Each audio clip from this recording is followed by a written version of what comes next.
Bassekou, décret du président de la transition des directeurs nommés à l'ARSJPA et au fonds d'entretien routier. Oui, c'est l'autorité de régulation du secteur des jeux et pratiques assimilés qui a désormais un nouveau directeur général, Mamadou Cissé, auditeur comptable financier et expert des jeux. De hasard a été nommé comme premier responsable de cette structure par le colonel Mamadi Doumbouya. Le décret a été pris hier et lu sur les ondes de la télévision nationale. Alors ce décret qui a été pris hier par le président de la transition intervient quelques mois après celui notamment cassant le monopole des jeux qui avait été donc confié à la loterie nationale. Donc à la Lonagui. Pardon, à la Lonagui, parce que vous le savez, depuis un bon moment, c'est la Lonagui donc, qui avait le monopole. Et aujourd'hui, la question qu'on peut se poser, à partir du moment qu'il y a eu donc la mise en place de l'autorité de régulation du secteur des jeux et pratiques assimilées, avec la nomination d'un nouveau directeur général, est-ce que les entreprises qui évoluent dans le secteur, dans le segment des jeux peuvent désormais soumissionner? C'est le cas par exemple de Guinée Games aujourd'hui. C'est vrai que c'est une entreprise qui était déjà sur le terrain, mais est-ce que avec la mise en place donc, de cette nouvelle structure, désormais on peut soumissionner pour l'étude des dossiers, ça n'avait que duré. Voilà, ça n'avait que duré. C'était quand même très attendu parce que il fallait que ce service-là soit d'abord meublé et que les entreprises qui comptent évoluer dans le secteur des jeux puissent notamment soumissionner.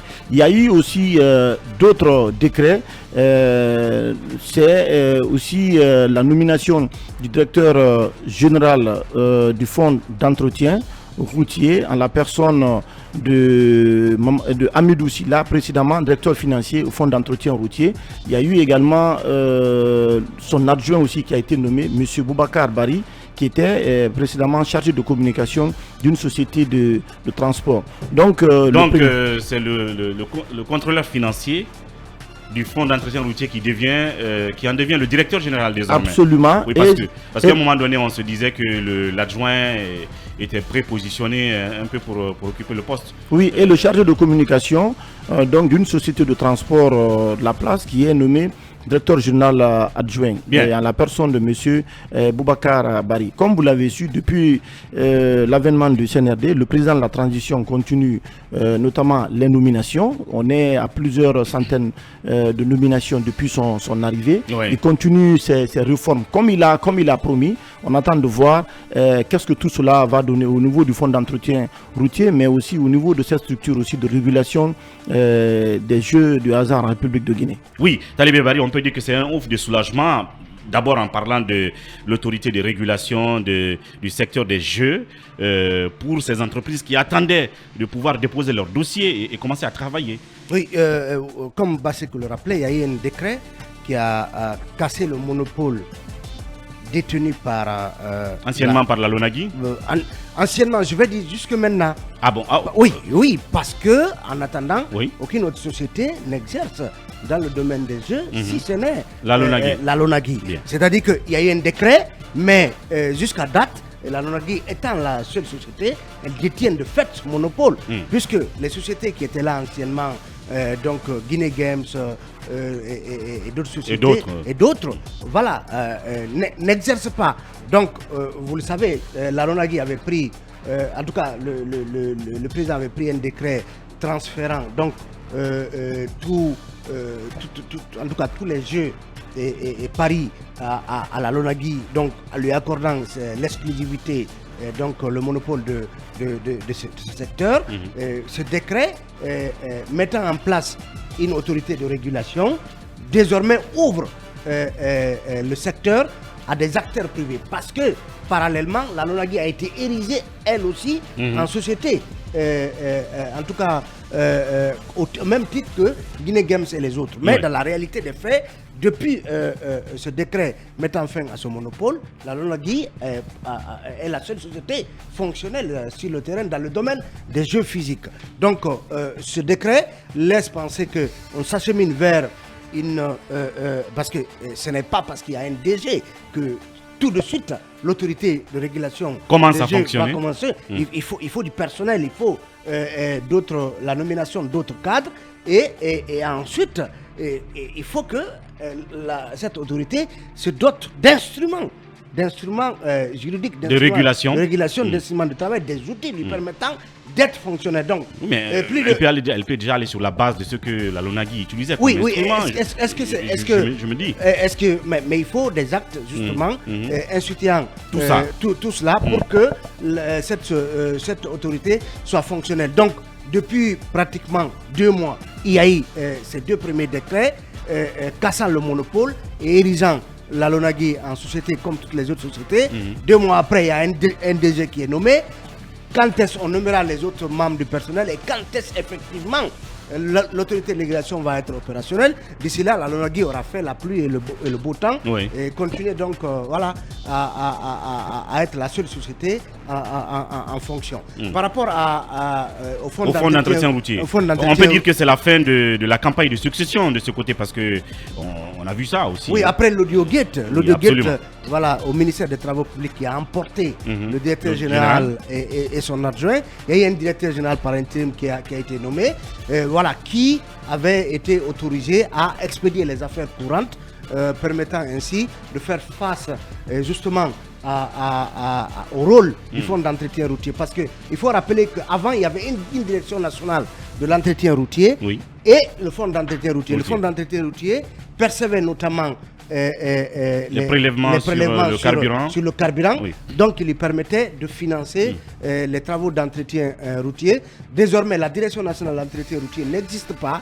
C'est l'AGEROUTE qui absorbe les compétences de la direction nationale au ministère des Travaux publics. Désormais, c'est l'AGEROUTE qui englobe toutes ces fonctions. Donc, est-ce que ça veut dire que désormais, les conséquences sur le fonds d'entretien routier dû à l'ODGUT ont été dépassées? Toujours est-il que le fonds d'entretien routier a besoin de se réformer et de fonctionner comme beaucoup d'autres fonds similaires dans d'autres pays, parce que vous avez vu par exemple le pont sur le pont unique sur comment dirais-je qui remplace les 4 ponts. Qui doit être par exemple, construit. C'est le genre de projet à encourager, parce que le fonds d'entretien routier est allé prendre des fonds privés à travers la Société Générale et Ecobank qui ont accepté donc de financer à condition qu'on mette un péage et qui permettent donc après de recouvrer les financements apportés par ces banques. Donc ce fonds doit se réformer et fonctionner comme c'est le cas dans d'autres pays. C'est le cas aussi de l'AGEROUTE qui doit en tout cas aller dans le sens de pouvoir en tout cas mobiliser des fonds et continuer à aider à ce que l'état de nos routes soit amélioré. Oui, peut-être qu'il faut trouver aussi d'autres poches de prélèvement, n'est-ce pas, de fonds par le fonds d'entretien routier, parce que le seul prélèvement sur le litre de carburant qui n'est même pas encore suffisant, s'il faut se limiter à cela, il y a les permis, il y a les cartes grises, il y a d'autres sources où on peut prélever. C'est 300 francs par litre ou 500 francs par litre. Ça fait à peine. C'est la principale. 700 milliards, ça fait à peine 700 milliards par an. Et c'est insuffisant quand on sait. La route, elle coûte cher, même si ce n'est que l'entretien. Justement, c'est pourquoi certains encouragent le fonds d'entretien routier de développer justement ces appels de fonds de la part des privés et d'autres entités qui peuvent apporter de l'argent si ces entités sont convaincues qu'elles peuvent être justement remboursées comme cela se doit. Et donc le cas du pont le pont unique de Tanene en est un exemple. Oui. Alors rapidement, 1 minute chacun, vite fait, Lincoln Mombo et puis par là. Oui, autre ressource, il y a aussi la subvention de l'État qu'il ne faut pas quand même sous-estimer. Mais moi j'ai juste une inquiétude. Aujourd'hui, le dossier peut-être AudioGate est judiciarisé. Mais jusqu'à présent, il n'y a pas encore de procès. Si ces messieurs aujourd'hui incriminés sont blanchis par la justice, qu'est-ce qui va se faire? Rappelez-vous que dans le cas de l'Agipex, M. Kalo, qui a été accusé, a été blanchi par la justice pendant qu'il est limogé. Ces messieurs sont devant peut-être les juges, ils ne sont même pas encore jugés. ils sont limogés. Et si demain ils sont blanchis, qu'est-ce qui va se passer? Pourquoi la justice Logiquement, est lente? ils doivent pouvoir revenir à leur poste. Oui, logiquement. mais ce n'est pas le cas de la Guinée. Aujourd'hui, quand on accuse des cadres après qu'ils soient blanchis, mais ces messieurs sont jetés en pâture après aucune décision, ils sont pris comme des voleurs. Bien. Moi, je pense que la justice devrait être célère pour traiter ces dossiers rapidement avant, en tout cas, de sceller le sort des uns et des autres. C'est ce qui arrive à M. Kalo, blanchi. Il n'a rien à faire, mais il est jeté pratiquement en pâture. Et pas dédommagé non plus. Pas de dommagement. Donc, ni moral, ni. Non, pas du tout. Dans le Guetta, vous verrez qu'il y a des citoyens qui étaient juste à ce rendez-vous par défaut. Mais aujourd'hui, qu'est-ce que la justice dit? On veut savoir ce qui est retenu contre eux pour que ces messieurs soient libres. Oui, mon beau. Comme Talibé l'a dit, le fonds a besoin de se réinventer pour innover afin d'engranger des ressources, ne pas que compter sur les prélèvements sur le litre de carburant et d'autres subsides venant de l'État. Puisque vous savez, ces régies étaient juste là pour servir de caisse noire à ceux qui les gèrent, aussi bien le monsieur qui est là ou la dame ou le ministre, le directeur. Maintenant, il faut qu'on sorte de cela pour aller vers, s'inspirer d'autres méthodes émanant des pays voisins. Oui, parce que quand je vous dis, par exemple, mon beau, que le dysfonctionnement de ce fonds d'entretien routier implique aussi des accidents, même mortels, est-ce que vous êtes d'accord avec moi? Parce que un trou béant entre Farana Mamou qui dévié par un chauffeur qui se retrouve dans les ravins, qui a des morts, est-ce que c'est pas dû au fait que ce trou n'a pas été rempli par ce fonds? Il y a des cas de conscience, mais malheureusement, les gens, ce qui les intéresse, le cadre guinéen en général, c'est s'enrichir, c'est l'intérêt personnel, c'est ce qu'on dénonce tous les matins. On n'est pas contre qu'un directeur général soit payé même à 100 millions par mois. Moi, je ne verrais pas de mal à cela. Mais il faudrait que la gestion devienne de plus en plus vertueuse. Et orthodoxe. Voilà. Oui. Kabine Fofana, est-ce que vous êtes d'accord avec la question? Parce que regardez sur nos routes nationales, il y a des trous partout. Et certains accidents sont dus justement à ces situations où des véhicules finalement se retrouvent dans les ravins avec des cas de mort. Or, il est du rôle de ce fonds-là de boucher des trous dès lors que on les répertorie sur nos routes, normalement. Oui, en principe, si un accident est dû à un mauvais état de la route, de la chaussée, bien évidemment, on peut intenter une action contre le fonds dont le travail est dédié à l'entretien de la route. Bon, pour autant, est-ce qu'on arrivera à ce niveau-là? Mais c'est tout à fait normal de questionner justement le travail qualitatif de cette institution-là, ou tout comme n'importe quel autre service public, parce que le service public c'est d'abord du rôle de l'administration. Maintenant, si par mauvais travail que des gens soient inquiétés à cause de cela, bien évidemment, on peut être amené à porter plainte, et ça se passe ailleurs. Et quand on regarde un peu la chaussée, il y a parfois des trous qui sont là. Absolument. Alors que normalement, en agissant plus tôt, on éviterait que ces trous deviennent des sources d'accidents aussi. Oui, bien évidemment. Mais après, voilà, il faut aussi voir l'état d'avancement de ces questions-là dans notre pays. Je pense qu'on n'est pas ailleurs, c'est contre les mairies qu'on porte plainte. Exactement. À New York, par exemple, vous glissez sur une chaussée, même un piéton, vous avez vous avez le droit de porter plainte. Des millions de dollars. Oui, bien sûr. J'ai un ami qui m'expliquait récemment, qui est au Canada, qu'il s'est levé le matin, alors que normalement, le verglas, c'est la commune qui doit la faire débarrasser la chaussée.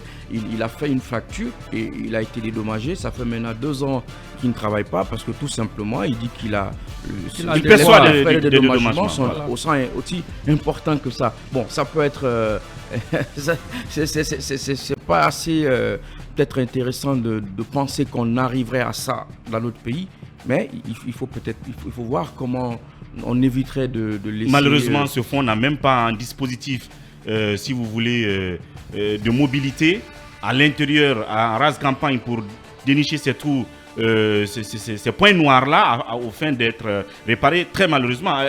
Emmanuel Milimouno, rapidement, quel regard Moi, je pense que la première des choses à faire d'abord dans ce domaine, je l'ai déjà dit, c'est de changer de paradigme complètement. Bon, c'est vrai, on a affaire aujourd'hui à un fonds d'entretien routier qui ne perçoit que ces taxes sur le carburant et puis les subventions qui viennent du gouvernement. Aujourd'hui, on a l'AGEROUTE qui est aussi un instrument d'un niveau un peu plus supérieur qui peut mobiliser des bailleurs de fonds. Mais quand je parle de changer de paradigme, c'est aussi de faire participer le citoyen, l'usager au financement de la route. Aller aujourd'hui à Abidjan... Oui, c'est ce qui se fait déjà, parce que si on prélève sur le litre carburant, non, c'est là où le citoyen contribue, Emmanuel. Ça, c'est basique. C'est propre à tous les pays. Oui. Mais aller aujourd'hui en Côte d'Ivoire, c'est qu'en plus de ces instruments qu'ils ont, ils ont aujourd'hui les péages. Et ça les routes à péage. Ça fait rouler à 100 km/h le développement des infrastructures. Alassane Ouattara, s'il y a quelque chose sur lequel il peut s'enorgueillir, c'est évidemment qu'il a construit des routes. Macky Sall, Abdoulaye Wade, s'ils peuvent s'enorgueillir de quelque chose, c'est parce qu'ils ont financé de grandes routes. Et ça, ce sont des routes à péage. Quand je parle de financement, notamment, c'est que prenez un pays comme la Guinée, il y a beaucoup d'argent. On a beaucoup d'argent dans ce pays, il faut savoir où aller. Il faut développer aussi le transport public. Les banques ont de l'argent, ils cherchent où investir leur argent pour que cela soit rentable. Et le cas du pont à péage justement sur la route de Tanene, c'est un exemple. Vous faites participer les banques et d'autres, les épargnes citoyennes, vous faites participer tout cela à la construction de routes. Mais quand on est ambitieux, on peut même faire des centaines de kilomètres d'autoroutes avec du péage. Après, les citoyens remboursent progressivement à la fin. C'est comme ça que les autres pays fonctionnent. Ça nous permet d'aller plus vite. Aujourd'hui, le fonds d'entretien routier ne peut pas développer des grandes infrastructures parce que tout simplement, il n'a pas beaucoup d'argent. Mais quand vous associez les banques et les citoyens avec le péage, je pense que ça va plus vite. Alors donc, ce fonds d'entretien routier va-t-il se réinventer pour toutes les ambitions qu'on lui reconnaît et évidemment les attentes qui sont tellement grandes, et l'autorité de régulation des jeux qui a donc un directeur général va-t-il se mettre rapidement à fonctionner pour que les sociétés privées qui attendent de travailler le fassent finalement? Voici donc, nous attendons tout ça les jours à venir. Pendant ce temps,